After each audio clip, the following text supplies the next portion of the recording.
First and foremost, I did not study art, and I don't have an art background. Also, my family in Greece did not have any art background or friends. But since I was really, really young, I was always drawn to more artistic activities as a child. And my first real contact was around when I was a teenager. And I was browsing my mother's fashion magazine, and my attention was caught into an article about Andy Warhol. And that was my first surprise with contemporary art. And I was very curious to see this man with a wig. And then a little bit later, MTV and music videos were kind of an art escape for me. They were kind of the first forms of art that I could experience without having any art education. Later, I studied industrial design, and I was working as a designer, doing very technical things, a little bit boring. So at the same time, it was the advent of the internet. It was the mid-90s. And I was very much drawn on this new window of seeing and experiencing new things. So I started experimenting with these early programming languages, the intersection of visual art, also software. And I was really inspired by this new kind of form of expression. So I started doing these websites since like 21 years ago that combine algorithm, visual art, animation, and sound. I still doing them, and I have 3 of these websites now in the biennial.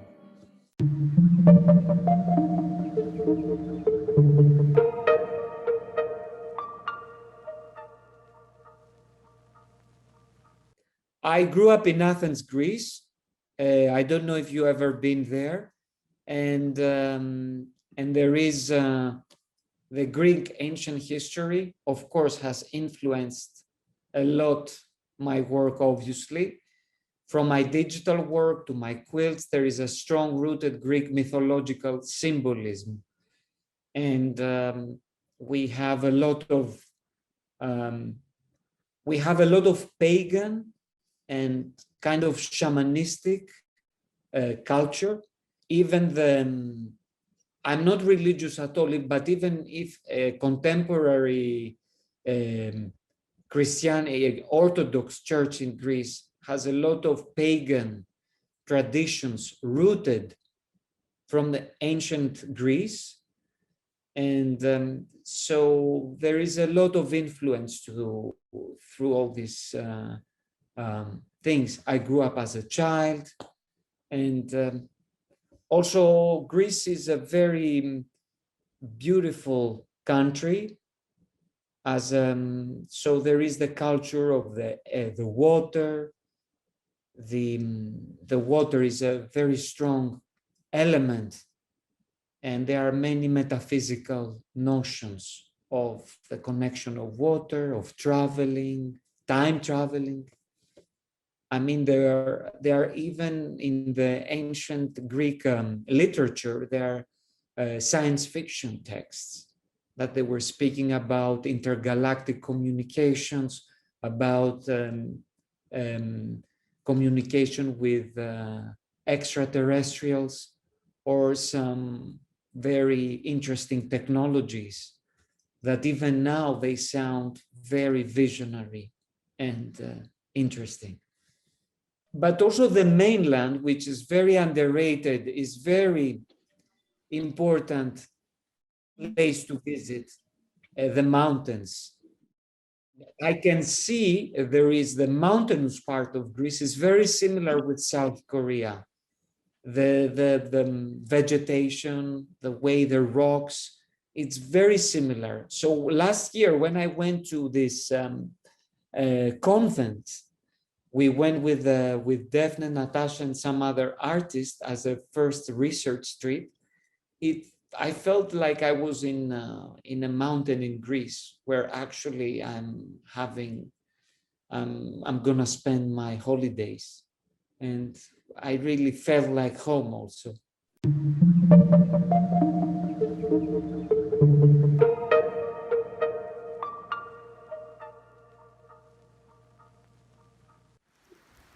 After conversations we had with Natasha and Daphne, we all thought the Nusspheric Society, which is the title of the piece I'm showing at the biennial, is really very relevant to be exhibited in Gwangju Biennial, given the fact that it's a biennial that happens in a technologically advanced country like South Korea, but still at the same time, there are these strong-rooted folk traditions connected with the metaphysical notions of life.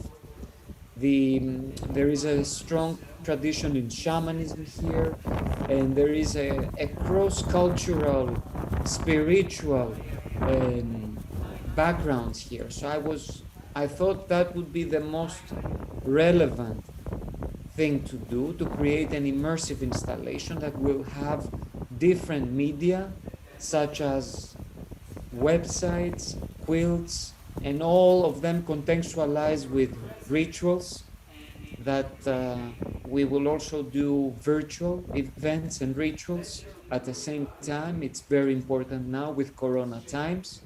This website, people can have an idea what is the Nusspheric Society.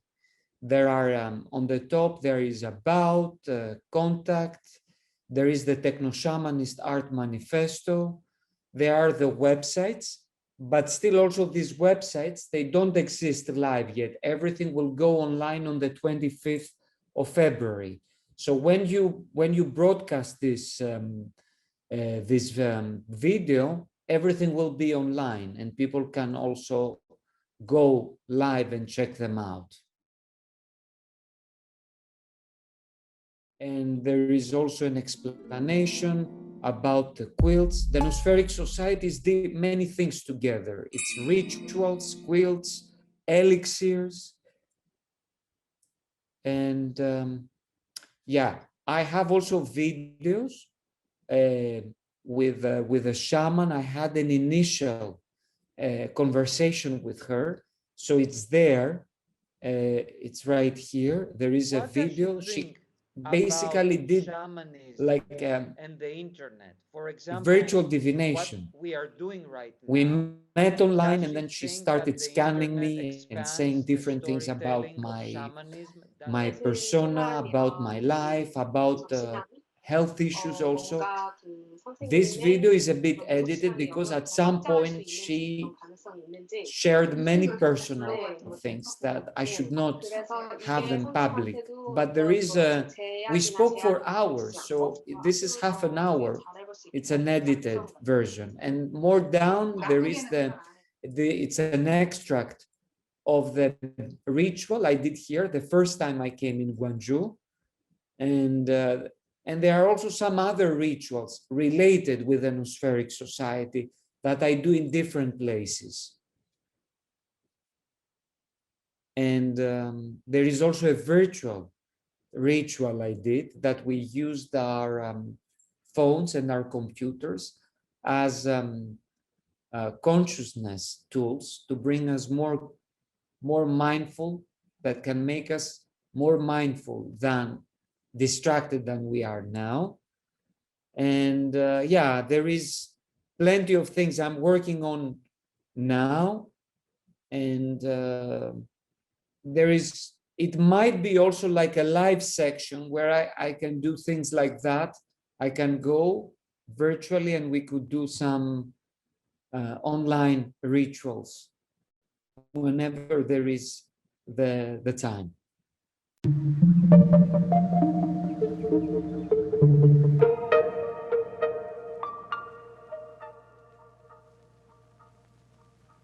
At some point, I was literally burned out working in front of the screen, doing everything digital. So I really wanted to find something to do that was both very physical, creative, but in a way very meditative. And while during my artistic practice, I was always doing some sort of fabric-related works like banners, flags, crests. So I thought, why not learning sewing myself these things instead of giving them in outside and finding always people to do that. So I decided, I went and I enrolled in a women's quilt guild, which was this place where older women were gathering and they were learning how to do quilting. And I was enrolled. I was the only man in this classroom. So I learned the technique of sewing, and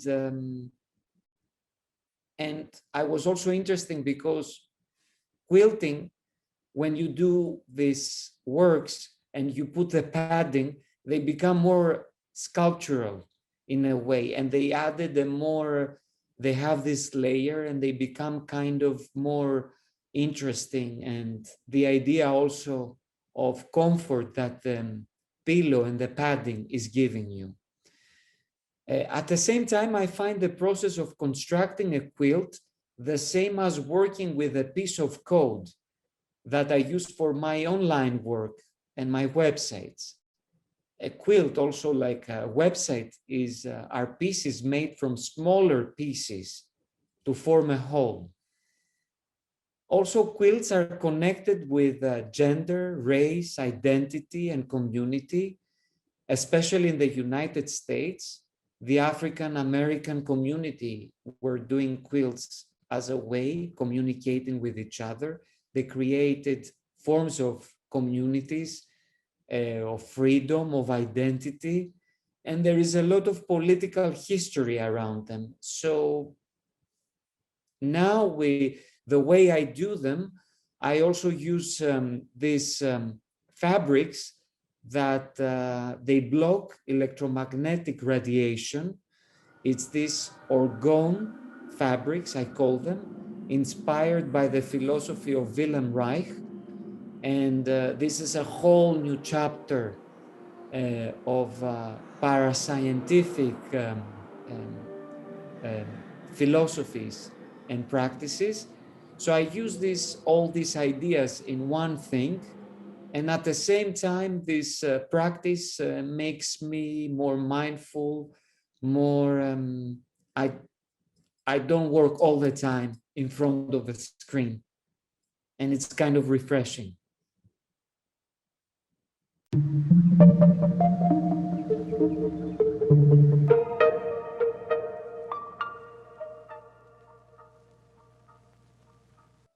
I grew up in Greece, where these two things are strongly interrelated since the beginning of its history.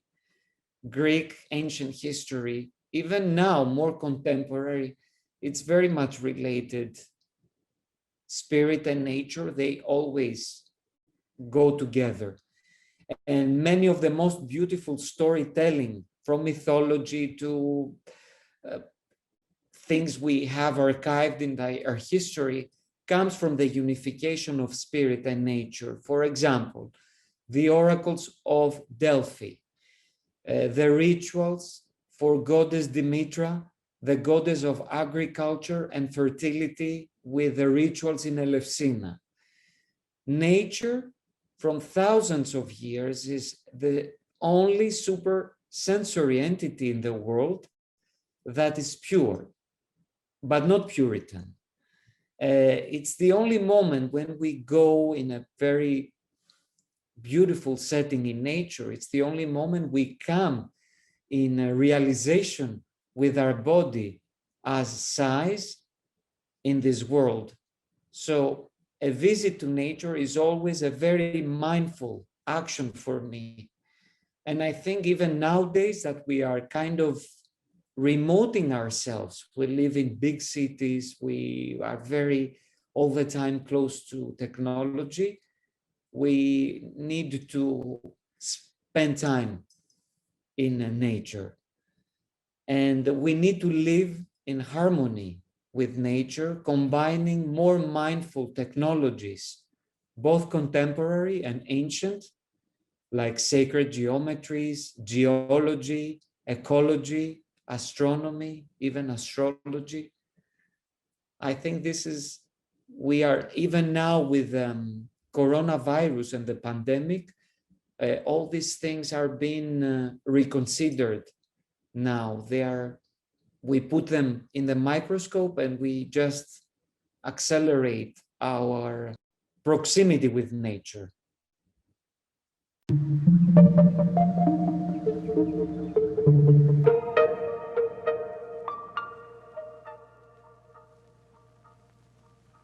Technology and shamanism throughout history in most human cultures, like let's see all the ancient cultures, all these cultures like the Greek, the Mayan, the Chinese, here also in Asia, they have surrounded technology with myth and ritual. Shamanism is a technology in a way. It's a technology of the soul. And going back to history, a bit closer now, not too ancient, even science and technology went always hand in hand with the metaphysical and spiritual.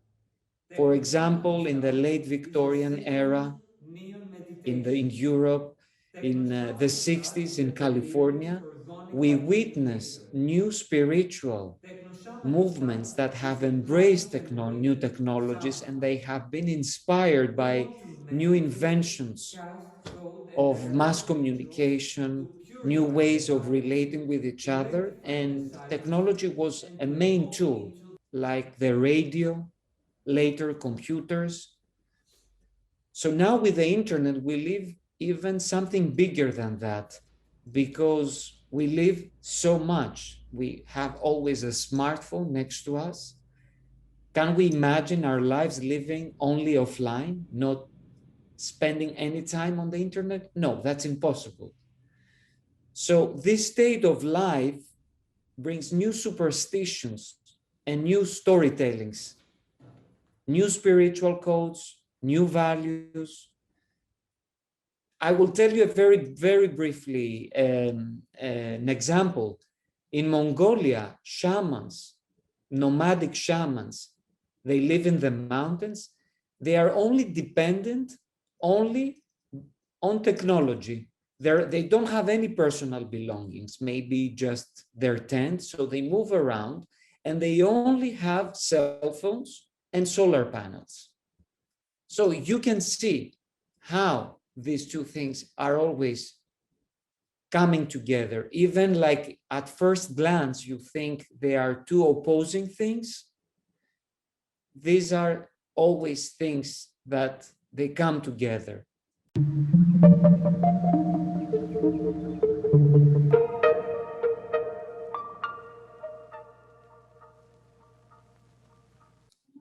Okay, very important for teenagers, because this is the generation that actually grew up totally from day one having the internet right there. So very simple advice: go out in nature and spend less time looking at your screens. Meditate. Here in Korea, meditation is a very important thing in your culture. Do more physical activities. Eat well. Put some plants and some sacred stones inside your home ionize the air, purify the situation. Now they say, a lot of scientific surveys say that now we are surrounded with radiation and the electromagnetic field of the internet through modems and all these things. That create a lot of fatigue, and that makes us tired very fast. When we have less technology around us, we have more levels of relaxation, so we can be more creative and motivated.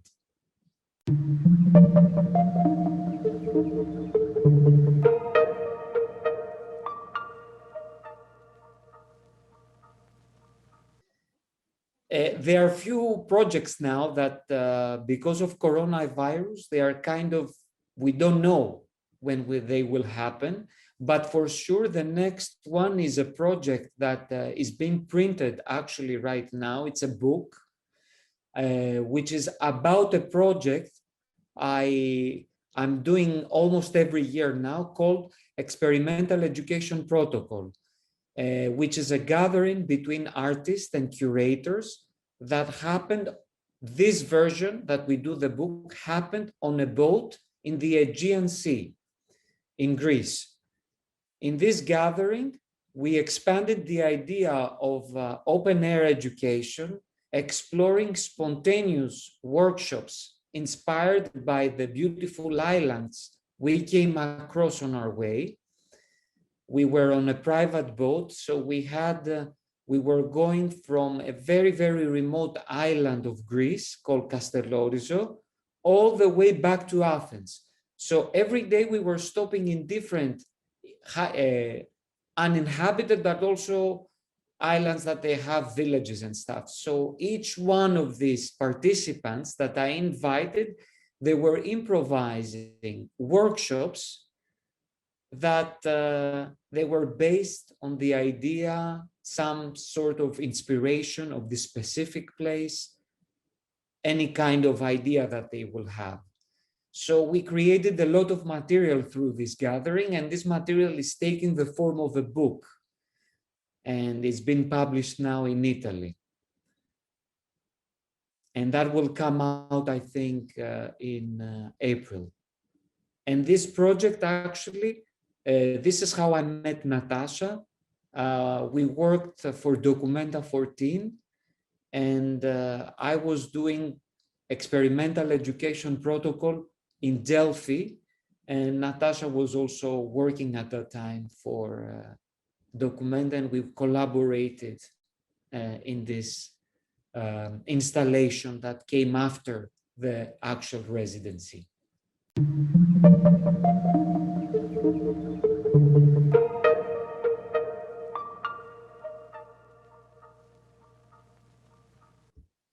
I strongly advise the students, very simple, experiment, experiment, experiment, all the time.